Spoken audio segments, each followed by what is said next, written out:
आप सभी का स्वागत है। विजय जी, हम अभी बात कर रहे थे कि जातिगत समीकरण उत्तर प्रदेश में काफी महत्व रखते हैं। अभी आपने कहा कि हर एक वोट बैंक जो है वो टूटता हुआ इस बार नजर आ रहा है, क्योंकि हमने इस बार देखा है उत्तर प्रदेश के चुनावों से ठीक पहले जिस तरह की हलचल हुई थी, जो इस्तीफों का सिलसिला चला था, वो काफी ज्यादा महत्वपूर्ण है और इस बार के चुनावों में नतीजों में काफी अहम रोल निभाने वाला है। आपको क्या लगता है, ये जो सिलसिलेवार तरीके से इस्तीफों का सिलसिला चला था, चाहे दारा सिंह चौहान हो या फिर जो विधायकों ने इस्तीफा दिया, स्वामी प्रसाद मौर्य हो, इन इस्तीफों का क्या इन चुनावों पर असर पड़ेगा?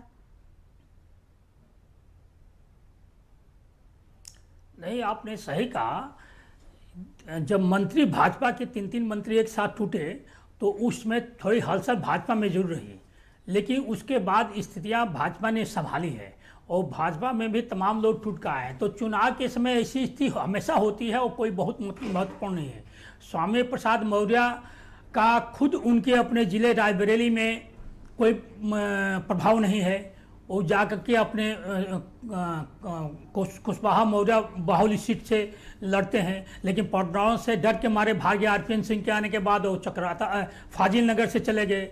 दारा सिंह चौहान को मधुबन से हटाकर मधुबन में उन्होंने कोई काम नहीं किया, उनकी स्थिति बड़ी खराब थी, तो उनको सपा ने दे दिया घोसी से। घोसी सीट उनके लिए और खतरनाक है।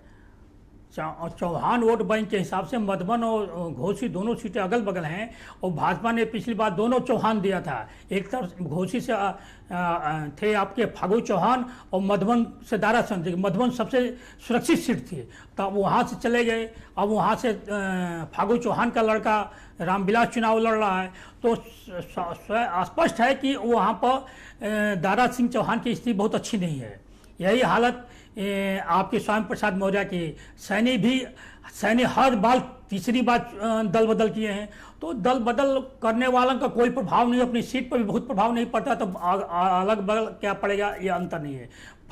स्वामी प्रसाद मौर्य सपा को किसी अन्य जगह पर जाकर वोट नहीं दिलवा सकते, उनके नाम पर कोई वोट। उनसे ज़्यादा प्रभावशाली बाबू सिंह कुशवाहा राजनीति बहुत सक्रिय नहीं है, जेल में रहने के कारण चाहे कारणों से उनसे गठबंधन न होने का, लेकिन बाबू सिंह कुशवाहा स्वामी प्रसाद मौर्य से बड़ा कुशवाहा वोट बैंक है।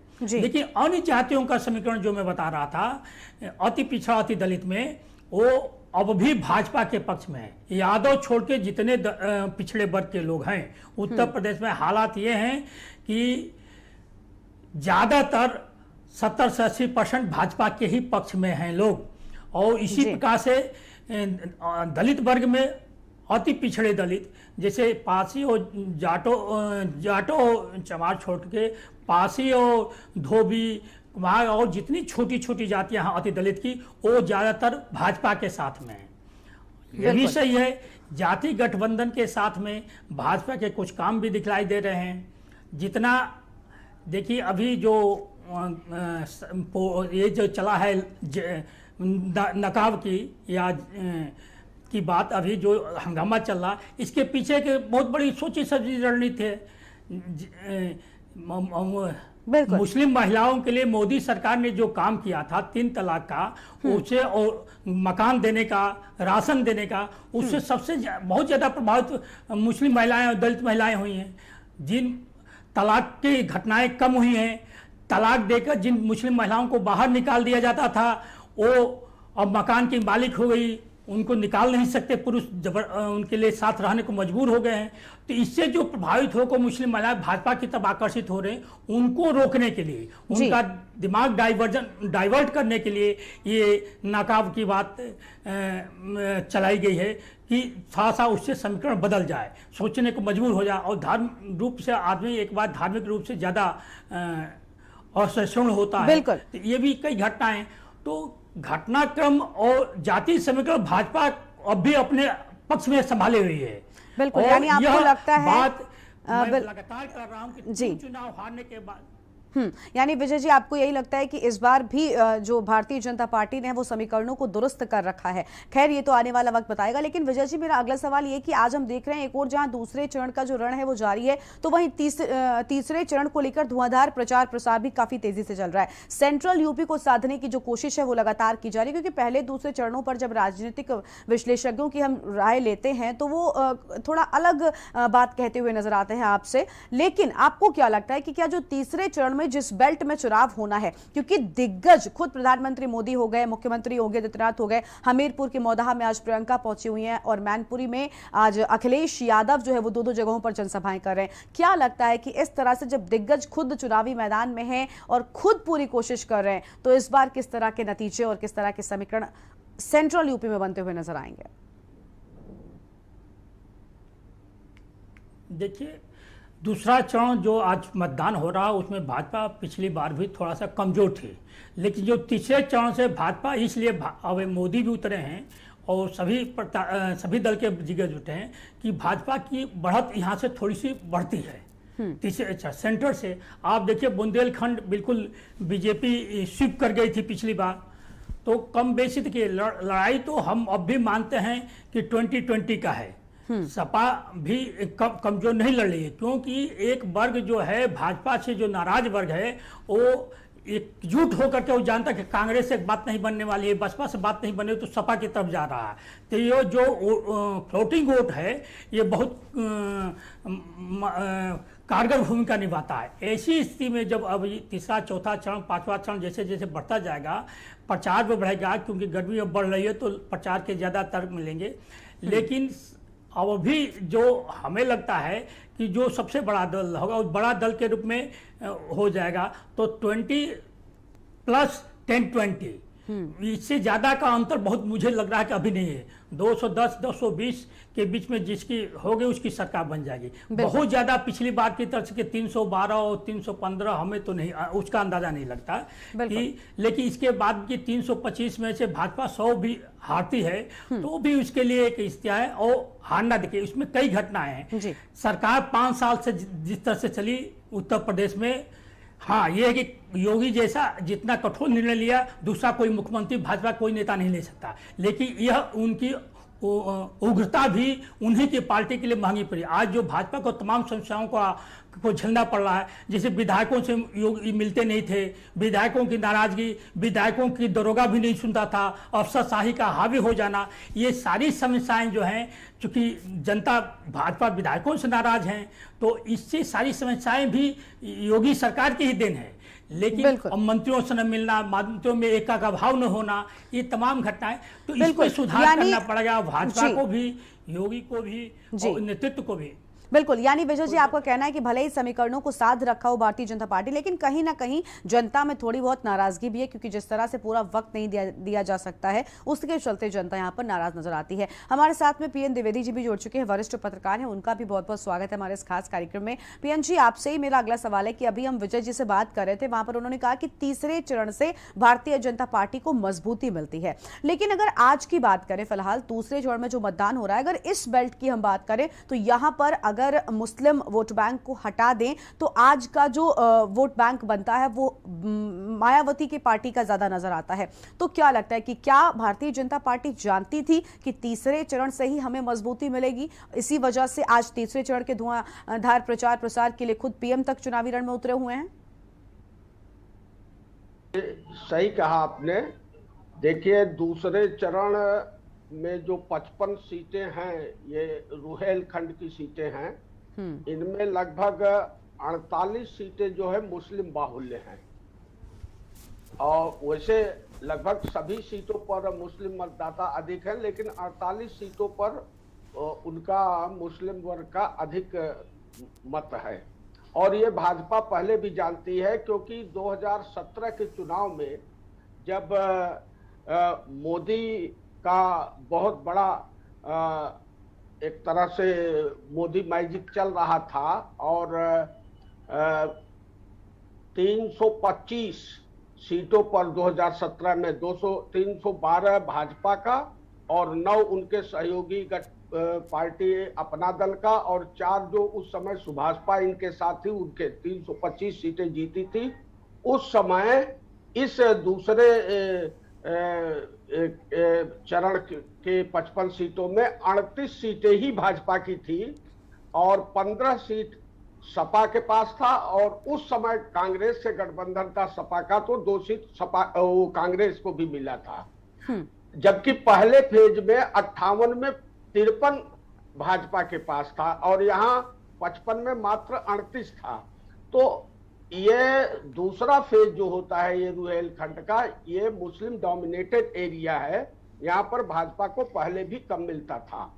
इस बार क्या है, स्थिति थोड़ा सा बदली हुई है और मुस्लिम डोमिनेटेड एरिया होने की वजह से सभी दलों ने यहाँ मुस्लिम कैंडिडेट्स, लगभग 77 मुस्लिम कैंडिडेट्स पार्टियों ने उतारे हैं। सबसे ज्यादा बसपा ने उतारा है, 23 कैंडिडेट उतारा है इस द्वितीय फेज में।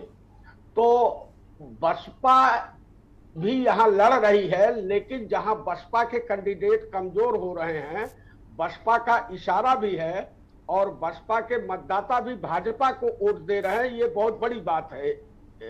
तो ऐसे में भाजपा को ज्यादा नुकसान यहाँ दूसरे फेज में नहीं दिखाई दे रहा है। इनका वोट, इनका सीट तो पहले से ही यहाँ कम है, लेकिन ये लग रहा है कि उतना अधिक नुकसान नहीं होगा दूसरे फेज में। बिल्कुल बिल्कुल, तो आपके पास चर्चा में वापस आएंगे। आपको बता दें कि अपने दर्शकों को कि आज उत्तर प्रदेश और उत्तराखंड के साथ साथ गोवा में भी सभी 40 सीटों पर मतदान हो रहा है और वहां के वोटिंग परसेंट को जान लेते हैं। तो गोवा में 3 बजे तक 60.18% मतदान होने की बात सामने आ रही है। इस वक्त की बड़ी खबर आपको बता दें, गोवा में 40 सीटों पर वोटिंग हो रही है और वहां पर वोटिंग प्रतिशत सामने आ चुका है। 3 बजे तक की बात कर रहे हैं हम, जहां 60.18% मतदान होने की बात कही जा रही है। तो गोवा में 3 बजे तक का वोटिंग परसेंटेज सामने आ चुका है और गोवा विधानसभा चुनाव में बम्पर मतदान के आंकड़े सामने आए हैं, जहां 60.18% मतदान की बात कही जा रही है। 3 बजे तक का ये वोटिंग प्रतिशत बताया जा रहा है। तो गोवा में 40 सीटों पर वोटिंग हो रही है और 3 बजे तक 60.18% वोटिंग जो है गोवा में हुई है। तो बम्पर मतदान इस बार गोवा में हुआ है। 40 की 40 सीटों पर गोवा में दूसरे चरण में मतदान हो रहा है। विधानसभा चुनाव में बम्पर वोटिंग की यह बड़ी खबर सामने आ रही है, जहां 3 बजे तक के वोटिंग प्रतिशत जो है वो सामने आ चुके हैं और 60.18% मतदान गोवा में 3 बजे तक हुआ है। ये बड़ी खबर आपको हम बता रहे हैं। तो 40 सीटों पर गोवा में वोटिंग हो रही है और इसी कड़ी में 3 बजे तक 60.18% मतदान होने की ये बड़ी जानकारी गोवा से सामने आ रही है। इस वक्त की अहम खबर आपको बता रहे हैं, जहां गोवा विधानसभा चुनाव में बम्पर मतदान हुआ है। तो लगातार जो गोवा विधानसभा की जनता है वो पहुंच रही है पोलिंग बूथों तक और मतदान कर रही है। गोवा में 3 बजे तक 60.18% मतदान की बात यहां पर कही जा रही है। 3 बजे तक के ये आंकड़े आपको हम बता रहे हैं, जहां 60.18% मतदान की बात कही जा रही है।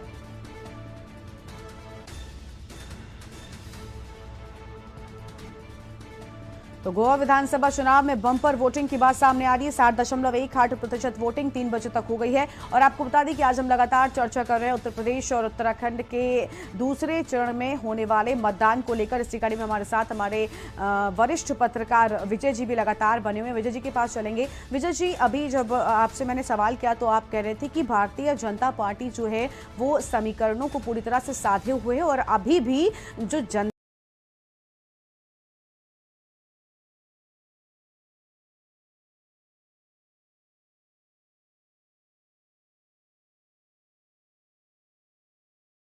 है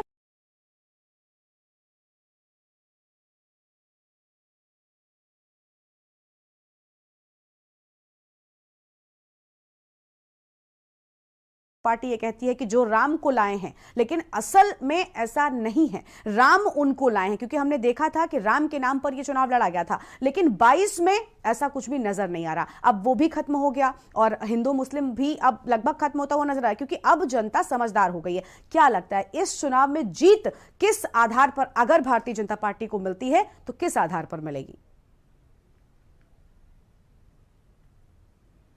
देखिए, ये चुनाव जो है 22 का असल में चुनावी माहौल ही नहीं दिख रहा है और जनता मानिए कि एक तरह से शांत बनी हुई है। मतदाता शांत है, वोकल नहीं है। ज़्यादातर भाजपा का मतदाता चाहे किसी का मतदाता, जैसे यादव मुस्लिम मतदाता वोकल सपा का होता था, इसी तरह से भाजपा में ब्राह्मण वोकल होता था। ब्राह्मण इसमें वोकल नहीं, लेकिन ठाकुर वोकल है। लेकिन जो अन्य जातियों का मतदाता उस तरह से नहीं है।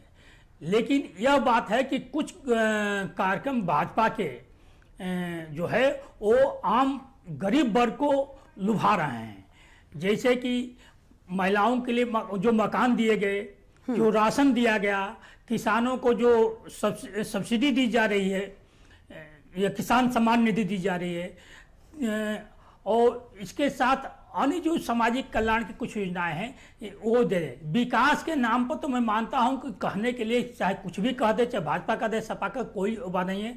2004 में अटल बिहारी वाजपेयी शाइनिंग इंडिया लेकर आए थे, उनसे बड़ा अच्छा सेंटर में गवर्नमेंट कौन काम किया, लेकिन चुनाव हार गए। ये अब भी ये यदि कहिए तो जिस तरह से अखिलेश कह रहे हैं तो उनको चुनाव सत्र में हारना ही नहीं चाहे था, सब कुछ उन्होंने शुरू किया था जैसा कहते हैं वो। तो लेकिन तो उसी तरह से सब भाजपा के लिए भी तो विकास को तो मैं एजेंडा नहीं मान, लेकिन पब्लिक ये जो विकास के नाम पर है, जो बड़ी सड़कें और ये आम पब्लिक उससे नहीं लुभाती है, लेकिन आम पब्लिक मकान से लुभ रही है, राशन कार्ड से लुभ रही है। तो जो पब्लिक को बाधे रखने या पब्लिक को अपने से जोड़ने के लिए मोदी सरकार की जो कुछ नीतियां हैं वो अब भी प्रभावी हैं। बिल्कुल। और देखिए गैस का दाम बढ़ा दिया, लेकिन गैस दिया था तो उस टाइम प्रभावी हो गया। अब 2 फ्री देने की बात कर रहे हैं, लेकिन यह बात है कि लोगों को जो लकड़ी की या जो धुएं से है तो उसे निजात मिली थी। इसी प्रकार से अब राशन तो इन सब कुछ होने के बाद भी जो अंत में आ जाता है जातीय समीकरण, या दो या अन्य किसी को कुछ भी मिल जाए वो भाजपा को वोट नहीं दे रहा है, कुछ छोड़कर कुछ परसेंटेज, हम सबको सभी पूरी बिरादरी की बात नहीं करें, लेकिन ज्यादातर अब भी 80% यादव अखिलेश के साथ ही है। बिल्कुल बिल्कुल। यानी विजय जी आपको लगता है कि जो बिल्कुल जी, यानी विजय जी आपको लगता है कि अभी भी विकास जो है उसको लेकर जनता भारतीय जनता पार्टी के साथ में जुड़ाव जो है वो महसूस करती है और इसी को चलते उनको वोट भी करेगी। आपके साथ में चर्चा जारी रहेगी। फिलहाल एक छोटा सा ब्रेक के लिए यहाँ पर रुकते हैं, जल्द लौटेंगे।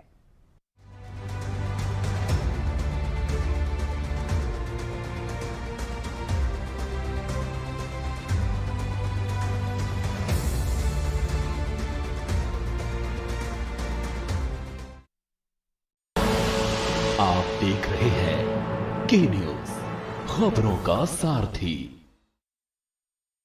शादी का किचन महके जहां, गोल्डी किचन किंग मसाले 100% हो वहां। जहां जाए रिश्ते बनाए गोल्डी मसाले।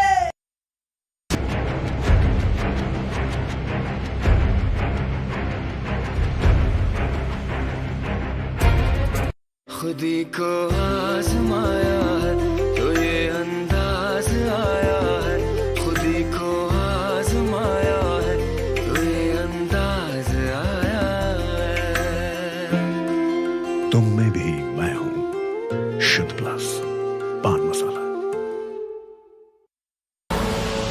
आप देख रहे हैं के न्यूज, खबरों का सारथी।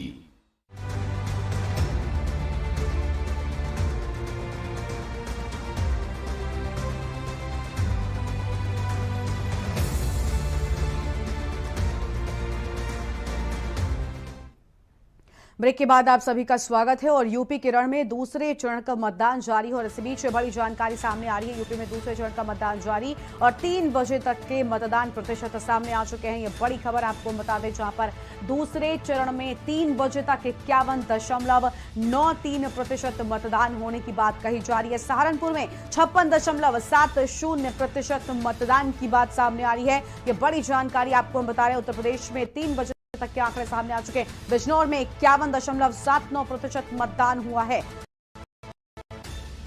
और मुरादाबाद में 56.04% मतदान हुआ। तो ये बड़ी खबर आपको हम बता रहे हैं। और 3 बजे तक के आंकड़े सामने। संभल में 49.11% मतदान हुआ है। यानी उत्तर प्रदेश में 3 बजे तक के आंकड़े सामने आ चुके हैं। रामपुर में 52.74% मतदान दोपहर 3 बजे तक हो चुका है। अमरोहा में 47.72% मतदान होने की बात कही जा रही है। तो अमरोहा में 47% मतदान लगभग हुआ है। बदायूं में 47.72% मतदान होने की खबर सामने आ रही है। 3 बजे तक के आंकड़े आपको हम बता रहे हैं। बरेली में 50.18% मतदान की यह बड़ी जानकारी सामने आ रही है। उत्तर प्रदेश के 3 बजे तक के आंकड़े हैं। जहांपुर में 46.86% मतदान होने की बात कही जा रही है। और यूपी के दूसरे चरण में तेज मतदान लगातार जारी है और 3 बजे तक के ये आंकड़े सामने आ चुके हैं, जहां यूपी में दूसरे चरण का मतदान जो है वो लगातार जारी है और 3 बजे तक के ये वोटिंग प्रतिशत सामने आ चुका है। 3 बजे तक 51.93% वोटिंग यहां पर सामने आई है। तो सहारनपुर में 56.70% मतदान हुआ है। ये आंकड़े आपको बता रहे हैं, लोकतंत्र के इस महापर्व में लोग बढ़ चढ़कर भागीदारी लेते हुए नजर आ रहे हैं। बिजनौर में 51.79% मतदान की ये बड़ी जानकारी सामने आ रही है। मुरादाबाद में 56.04% मतदान हुआ है। तो ये बड़ी जानकारी। और संभल में 49.11% मतदान होने की ये बड़ी खबर। रामपुर में 52.74% मतदान हुआ है। ये बड़े आंकड़े आपको हम बता रहे हैं, 3 बजे तक के आंकड़े हैं। अमरोहा की बात करें तो 47.72% मतदान यहां पर हुआ है। ये बड़ी जानकारी। बदायूं में 47.72% मतदान की ये बड़ी जानकारी सामने आ रही है। 3 बजे तक के आंकड़े हैं। बरेली में 50.18% मतदान यहां पर संपन्न हुआ है। शाहजहांपुर में 46.86% मतदान अब तक हो चुका है। 3 बजे तक के ये आंकड़े हैं और अभी आंकड़ा और भी तेजी से बढ़ेगा, क्योंकि जैसे जैसे दिन ढलता है मतदान में लगातार बढ़ोतरी होती जाती है और दूसरे चरण का मतदान लगातार जारी है। और अब सीधा आपको हाथरस लेकर चलते हैं और इसी बीच मुख्यमंत्री योगी आदित्यनाथ क्या कुछ कह रहे हैं, सबसे पहले वो आपको सुनाते हैं। यहाँ पर यूपी के रण में दूसरे चरण की शुरुआत आज हो चुकी है और 3 बजे तक के आंकड़े हमने आपको बताए और अब इस पर विस्तार से चर्चा करेंगे। हमारे साथ में 2 वरिष्ठ पत्रकार लगातार बने हुए हैं। हमारे साथ में विजय जी हैं और पीएन द्विवेदी जी लगातार बने हुए हैं। पीएन जी के पास चलते हैं। पीएन जी, अभी हम यही बातचीत कर रहे थे कि उत्तर प्रदेश में किस तरह से इस बार समीकरण बनते हुए नजर आ रहे हैं और 10 मार्च को जो तस्वीर सामने आएगी वो आखिर किस तरह की होगी। देखिए, अगर इस बार उत्तर प्रदेश की बात करें तो काफी मजबूती के साथ में अखिलेश यादव चुनावी रण में उतरे हुए हैं। 2017 के अखिलेश और 22 के अखिलेश में जमीन और आसमान का अंतर है और अब अखिलेश यादव भी समझ चुके हैं कि एकता कितनी ज्यादा जरूरी है। 17 में जो नाराजगी चाचा से हुई थी उसको भी मना लिया गया, जो छोटे छोटे दल थे उनके साथ में गठबंधन भी हो गया। बहुत सी ऐसी चीजें हैं जो बदलाव अखिलेश यादव में इस बार देखने को मिल रहा है। क्या लगता है, राजनीतिक अगर करियर की बात करें तो क्या अखिलेश यादव का इस बार राजनीतिक करियर एक बार फिर से शुरू हो सकता है? क्योंकि अगर इस बार सत्ता में सपा वापसी नहीं करती है तो बड़ा नुकसान और काफी पिछड़ जाएगी सपा।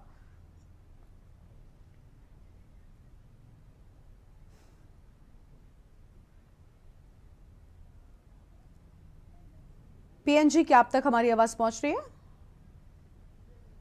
हेलो जी पीएनजी, क्या आप हमें सुन पा रहे हैं?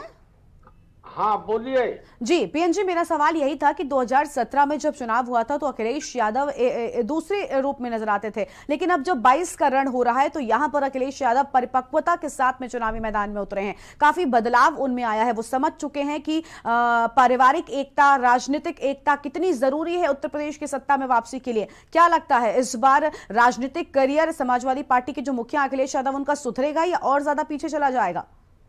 देखिए, ये तो 10 मार्च को आने वाला चुनाव परिणाम बताएगा कि क्या स्थिति बन रही है। वैसे इस बार के चुनाव में जो आपने बताया कि 2017 का जो चुनाव था और इस बार के चुनाव में बड़ा अंतर है।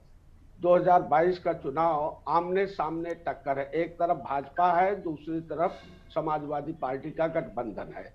लेकिन प्रश्न ये उठता है कि समाजवादी पार्टी के साथ जो गठबंधन करने वाले लोग हैं उनमें अधिकतर लोग पहले भारतीय जनता पार्टी के साथ थे। जैसे सुहेल देव पार्टी के ओम प्रकाश राजभर को ही ले लीजिए, अथवा जो यहाँ से अभी 3 मंत्री गए हैं, स्वामी प्रसाद मौर्य और 2 अन्य। तो जनता इन सब चीजों को अच्छी तरह समझती है। जनता के बीच में एक संदेश भी गया है कि ये लोग किस तरह से कभी इधर कभी उधर। हाँ, तो इसका भी। और इस बार अभी जैसा जी विजय जी बता रहे थे कि इस बार पब्लिक काफी शांत है, वो कहीं बिल्कुल मुखर नहीं हो रही है। और जब पब्लिक मुखर नहीं होती है तो निर्णय बड़े ही दूसरे तरह के होते हैं, लोगों को अचंभा करने वाले एकदम निर्णय होते हैं। क्योंकि पहले जो 2-3 चुनाव पहले जो चुनाव हुआ करते तो उसमें एक फ्लोटिंग वोट हुआ करती थी 3 से 4%। वो जिधर जाती थी और वो हवा का रुख देख करके जाता था फ्लोटिंग वोट। इस बार फ्लोटिंग वोट नहीं है, इस बार साइलेंट वोटर है। वो साइलेंट वोटर भी 2.5-3% है, जिसमें कई तरह के वोटर हैं। जैसा अभी विजय जी बता रहे थे कि लाभार्थियों का एक वोटर है। भाजपा ने लोगों को लाभ कितना पहुंचाया है, बिल्कुल। कोरोना काल से जो लगातार हर महीने 2 बार राशन मिल रहा है, ये बहुत बड़ा काम कर रहा है। बिल्कुल। तो जो राशन पाने वाले लोग हैं, जो लाभार्थी हैं, और दूसरा चीज ये है कि इस बार के चुनाव में एक और चीज दिखाई दे रहा है, बसपा थोड़ा बहुत ही लो प्रोफाइल में लड़ रही है। तो बसपा का जो वोटर है वो भी कंपैरेटिवली सपा को कम, भाजपा को ज्यादा पसंद कर रहा है, और वो भी चुपचाप भाजपा की तरफ उन्मुख हो रहा है। बिल्कुल। तो बड़ा ही अचंभा वाला इस बार का नतीजा आएगा, ऐसा मेरा मानना है। बिल्कुल, यानी बिल्कुल सही कह रहे थे आप, क्योंकि आपने कहा कि जिस तरह से वोटर इस बार साइलेंट है, ज्यादा वोकल नहीं हो पाया, क्योंकि कोरोना के चलते बहुत सी ऐसी चीजें जो हम नहीं समझ पाते वोटर्स की, और लेकिन ये साइलेंस वोटर का कितना कमाल दिखाता है, ये तो 10 मार्च को ही स्पष्ट हो पाएगा। आप दोनों मेहमान हमारे साथ में बने रहेगा। फिलहाल एक छोटे से ब्रेक के लिए यहाँ पर रुकेंगे, और ब्रेक के बाद यूपी के रण और दूसरा चरण पर हमारी ये चर्चा जारी रहेगी।